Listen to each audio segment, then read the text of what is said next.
अस्सलाम वालेकुम, मैं हूँ आमिर खाकवानी। अपने फेसबुक और यूट्यूब चैनल में आपका खैर मकदम।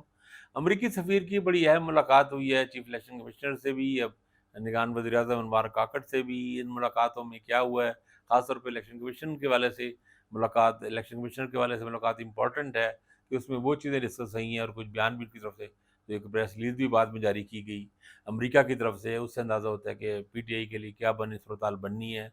चीफ इलेक्शन कमीशन ने मुलाकातें भी की हैं जेयूआई से भी, पीटीआई के लोगों से भी। उसमें भी ये बात, क्योंकि इलेक्शन कमीशन का रोल इस वक़्त बहुत अहम हो गया है। सारे बड़े और इम्पोर्टेंट फैसले रिगार्डिंग इलेक्शन सब चीज़ें इन्होंने ही करनी है। तो इसलिए इस पे आज बात करते हैं आज की वीडियो में। जो नए दोस्त जो चैनल देख रहे हैं वो चाहें तो सब्सक्राइब कर लें, कि जिन्होंने पहले से सब्सक्राइब किया हुआ है अगर वो उनको नोटिफ़िकेशन नहीं जाते तो चेक करें, अपने कमेंट दें, अपने अपने फीडबैक दिया करें। कोशिश करता हूँ मैं सबको जवाब दूँ। चीफ इलेक्शन कमिश्नर से मुलाकात की है निगरान वज़ीर-ए-आज़म की, खैर हुई है मुलाकात, वो खैर अलग है। अमरीकी सफ़ीर हैं जो पाकिस्तान में, डोनाल्ड ब्लूम। अब इनको डोनाल्ड लू से मिक्स ना कर लीजिएगा। डोनाल्ड लू वो जो जो साइफ़र केस में थे, वो अमरीकी सफारतकार हैं।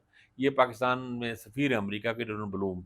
उनकी इलेक्शन कमिश्नर से मुलाकात हुई है और उसमें उनको इलेक्शन कमीशन ने उनको बताया है चीज़ों का सारी, कि क्या-क्या डिटेल हैं, क्या चीज़ें यहाँ पे जा रही हैं और किस-किस तरीके से होंगी। और किस तरह उन्होंने बताया कि 120 दिन हल्का बंदियों के लिए हैं, और कि उन्होंने पहले अनाउंस किया हुआ 14 मार्च तक, और उसके बाद अभी मेरा ख़्याल है कि वोटर लिस्टों को जिस तरह करने का वो भी, और फिर इलेक्शन शेड्यूल भी, और पूरे उन्होंने एक रिगार्डिंग जो लॉ क्या कहता है पाकिस्तान का, कॉन्स्टिट्यूशन क्या कहता है, और वो सब चीज़ों के बारे में उन्होंने एक तरह ब्रीफ़ किया। अच्छा, इसका पस मंज़र जानना इसलिए ज़रूरी है कि कुछ दिन पहले ऑस्ट्रेलियन एम्बेसडर के घर मुलाकात की पीटीआई के लोगों ने, कुछ 7 मुल्कों के उसमें एम्बेसडर थे, यूरोपियन कंट्रीज़ थे सारे मुख्तलिफ। तो वो वहाँ पे इन्होंने ये बात की है कि ब आप कुछ दबाव डालें हुकूमत पे, और पाकिस्तान हुकूमत इलेक्शन कमीशन पे बात करें कि यहाँ पे लेवल प्लेइंग फ़ील्ड हमें दें, और इमरान खान को जेल से बाहर रखें और पॉलिटिकल एक्टिविटी में हिस्सा लेने का मौका मिले, और हमारा पार्टी का और निशान और झंडे वो जो बल्ले का निशान है, और सारी चीज़ों को, ताकि ये इलेक्शन से हमें बाहर ना किया जाए। उस हवाले से तो ये इसके इम्कानात हैं कि ये जो अमरीकी सफ़ीर की मुलाकात भी इस एक तनाज़ुर में हो। इलेक्शन कमीशन ने उनको ये भी बताया है, इत्तलात के मुताबिक, इनसाइड स्टोरीज़ के मुताबिक, ये भी बताया है कि जो उनका निशान है, वो भी उनके ज़िम्मे है, उनका मसला है, चूँकि उन्होंने इलेक्शन नहीं करवाया। इलेक्शन कमीशन ने बताया अमरीकी सफ़ीर को कि उन्होंने पीटीआई ने चूँकि इलेक्शन नहीं कराया, तो वो उनका निशान खतरे में। अगर उन्होंने इलेक्शन नहीं अगर करा लिया, तब चीज़ें डिफरेंट हो जाएँगी, अगर नहीं कराया तो फिर वो ज़ाहिर है पार्टी को भी, और बल्ले का निशान और सब चीज़ें, ये मसाइल मुश्किल पैदा हो जाएँगी। तो अब पीटीआई के लिए अलग मुश्किल ये है कि इमरान खान इलेक्शन कराएँ, खुद वो अंदर बैठे हैं, उनकी पार्टी के अक्सर लोग या मफ़रूर हैं या गायब हैं, तो या गिरफ़्तार हैं। तो वो उनके लिए प्रॉब्लम ये है कि किसको बनाएँ चेयरमैन अपनी जगह पे, खुद वो बन नहीं सकते सज़ा के बाद, इन चीज़ों के बाद।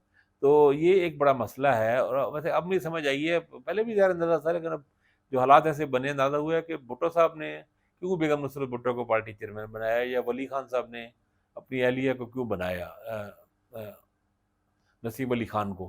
क्योंकि वजह ये है कि सूरत-हाल बाद में ऐसी बन जाती है कि आपको किसी और पे एतमाद रहता ही नहीं है। किसी भी सियासी लीडर पे हो, आपकी पार्टी के जो भी सीनियर लीडर हो, वो कहीं न कहीं मैनेज हो सकता है, उसके चांस होता है। तो ज़ाहिर है सबसे ज़्यादा मोस्ट ट्रस्टेबल आपका लाइफ पार्टनर होता है, उसको आप कर सकते हैं। अब इमरान खान का मसला ये है कि वो बुशरा बीबी को भी नहीं बना सकते। बुशरा बीबी पॉलिटिकल भी नहीं है, और इमरान खान इन चीज़ों पे तनकीद भी करते रहे हैं, मौरूसियत पे और इन सब चीज़ों पे। तो वो फिर अब इनके लिए बड़ा अजीब-सी सूरत-हाल पैदा हो जाएगी, कि अगर ऐसा किया।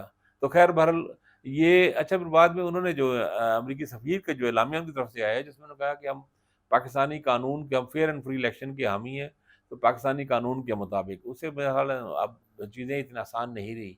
वो मेरा ख़्याल है एक मैसेज ही उन्होंने पीटीआई के लिए भी है कि हम इतना कुछ कर सकते हैं, जो कर सकते हैं, और इनकी मजबूरी असल में जो काम बहुत टैक्टफुली हुआ है, इमरान खान जी इन चीज़ों में माहिर नहीं थे, उनको इस चीज़ की समझ नहीं थी कि ऐसे अहम अदारों के सरबराहों की जगहों पे सरबराह अपने बंदे होने चाहिए, या ऐसे बंदे होने चाहिए जो कहीं से किसी भी दबाव में ना आ सकें, मैनेज ना हो सकें। अब इलेक्शन कमीशन को उन्होंने बना दिया, इलेक्शन कमिश्नर के लिए जिनको बनाया है सिकंदर सुल्तान राजा साहब, मैं उनकी जो ऑनेस्टी है उस पे शक नहीं कर रहा, लेकिन ये बात की हकीकत है कि ये मियाँ नवाज़ शरीफ साहब की और नून लीग के सबसे करीबी और काबिल एतमाद उनके साथी सईद मेहदी साहब के दामाद हैं, और उससे बहुत लोगों ने कहा इनको कि आप ये ना करें, तो आप बड़ा खतरनाक गलती कर रहे हैं। तो अब इलेक्शन कमीशन का पिछले 6 महीने 8 साल से ایک بالکل یک طرفہ اور انتہائی عمران خان مخالف اور پی ٹی آئی مخالف پورا طرز عمل لگ رہا ہے بالکل ان کا وہ ایجنٹ کا رول ادا کر رہے ہیں اور ان کے ساتھ کر رہے ہیں. اور مصیبت یہ ہے کہ ان کو آئینی تحفظ حاصل ہے، الیکشن کمیشن کو آئینی تحفظ حاصل ہے، اور وہ کافی ساری چیزیں ان کو اپنے اختیارات بہت مل گئے ہیں، اور مزید اختیارات انہوں نے الیکشن ایکٹ میں ترمیم کر کے جاتے جاتے انہوں نے ترمیم کر کے یہ کر دیا کہ اگر اسمبلی ڈیزالو اگر پرائم منسٹر کرے تو الیکشن کی ڈیٹ دینے کا حق صدر سے لے کے انہوں نے اس کو دے دیا ہے، چیف الیکشن کمیشنر کو دے دیا ہے. یعنی اس میں صدر کچھ نہیں کر سکتے اب. تو اتنے زیادہ پاورفل بنا دیے، اور ان پر رولز کے اور قواعد، پھر وہ کونسل آف کامن انٹرسٹ سے جو منظوری ان کو مل گئی، اب کونسل آف کامن انٹرسٹ کی منظوری کو بھی سپریم کورٹ روک سکتی ہے، لیکن سپریم کورٹ خود اتنے دباؤ میں ہے، اس کو اتنا تقسیم کر دیا ہے. عطا بندیال صاحب کے جانے کے بالکل تھوڑے دن ہی رہ گئے ہیں، آخری دن ہی ہیں، چند دن ہیں، سمر ویکیشن بھی وہ نہیں کر سکے بیچارے، اپنی چھٹیاں بھی نہیں گزار سکے، ان کے ساتھ ججز وہ بھی سارے پھنسے ہوئے ہیں انہیں چیزوں میں. تو وہ اتنے بڑے بڑے فیصلوں میں ہیں جہاں پہ آپ تمام فورمز کو استعمال کر رہے ہیں. لیکن کونسل آف کامن انٹرسٹ ایک آئینی فورم ہے، وہاں پہ 2 نگران وزراء اعلیٰ شامل ہوئے ہیں، اور ان پہ اعتراض پی ٹی آئی کی قانونی ماہرین کر رہے ہیں، لیکن وہ ہو گئے ہیں اور اس نے منظور کر لی ہے. اب اس کے بعد جو الیکشن کمیشن کو یہ اختیار مل گیا ہے کہ اب حلقہ بندیاں تو اپروو ہو گئی ہے، نئی مردم شماری امپروو ہو گئی ہے، تو مردم شماری کے تحت حلقہ بندیاں مسٹ ہیں، تو حلقہ بندیاں ہوں گی تو پھر ووٹر لسٹیں بنیں گی. تو اسی لیے اب لگ رہا ہے کہ امریکہ یا یورپ ملک یا ویسٹرن دنیا سے بھی عمران خان نے پی ٹی آئی کو کوئی اس طرح کچھ نہیں ملنے والا، کیونکہ جو ان کے خلاف ہو رہا ہے وہ رولز اور قواعد و ضوابط کو موڑ توڑ کے صحیح، لیکن اس کے پردے میں ہوگا، اس میں یعنی کچھ کر نہیں سکتے. اب اگر انہوں نے پارٹی کا الیکشن نہ کروایا عمران خان صاحب نے، تو اس کے بھی قوی امکانات ہیں کہ بیلٹ پیپر بلے کا نشان ہی نہ ہو، یا پی ٹی آئی خود بطور پارٹی ہی نہ ہو.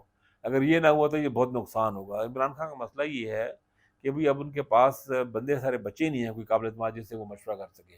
الیکشن کمیشن نے ملاقاتیں کی ہیں، الیکشن کمشنر نے 2 پارٹیوں سے پی ٹی آئی کے لوگ واپس سے ملے ہیں اور جے جو آئی سے ملے ہیں.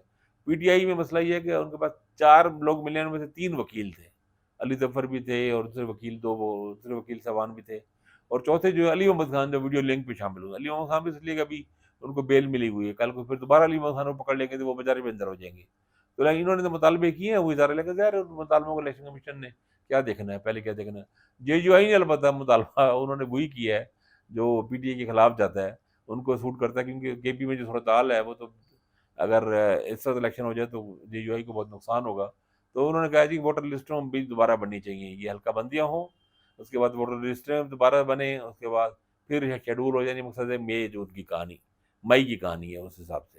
یعنی آپ سمجھ لیں آج 8 مہینے 10 مہینے 8 مہینے کم از کم 9 مہینے سمجھیں آپ، تقریباً 9 مہینے کا. تو وہ اب دیکھنا یہ ہے کہ اب ان کے پاس بچا کیا ہے. عمران خان کے لیے مشکل یہ ہوگی ہے کہ اندر سے بھی ان کے کہیں سے سپورٹ نہیں ہے، باہر سے بھی سپورٹ نہیں ہے، اور جو کوشش کر رہے ہیں وہ ساری کوششیں بھی بیکار چلی جا رہی ہیں. تو اب امریکی سفیر کی الیکشن کمیشن سے ملاقات کے بعد یہ جو ایک راستہ تھا جس میں آئی ایم ایف کے ذریعے بھی ان کو امید تھی کہ یہ الیکشن کا اور اس میں ان کو لیول پلینگ فیلڈ تو خیر کیا مل رہی ہے بیچاروں کو، الیکشن میں حصہ لینے کا یہ موقع ملنا، وہ چیزیں مشکل ہوتی جا رہی ہیں. تو اب تک یہ تازہ صورتحال یہ ہے. اپنا خیال رکھیے گا. اللہ حافظ.